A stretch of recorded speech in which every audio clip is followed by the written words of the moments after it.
আমাদেরকে গুলি করার আগ পর্যন্ত কোনো কিছুতে আমাদের গায়ে লাগে না, এক্সট্রা কোনো সিকিউরিটি লাগবে না, শুধু আমাদেরকে যদি কেউ গুলি করে মেরে ফেলে তাকে যেন ধরে বিচার করা হয়। নিজের হত্যার বিচার ওসমান হাদি নিজেই চেয়েছিল, আর আমরা চুপ করে দেখেছি, চুপ করে থেকেছি আর পিছিয়ে গেছি।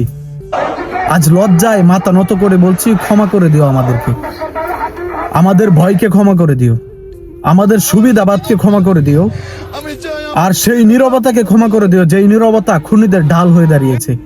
তোমার রক্ত শুকায়নি, কিন্তু আমাদের বিবেক অনেক আগে শুকিয়ে গেছে।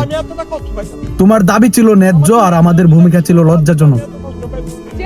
আমরা তোমাকে বিচার দিতে পারিনি, এটাই আমাদের ব্যর্থতার সবচেয়ে বড় কালো দাগ।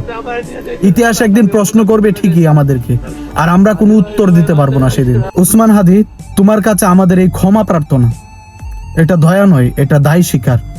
তোমার বিচার আদায় না হওয়া পর্যন্ত এই লজ্জা আমাদেরকে বয়ে বেড়াতেই হবে।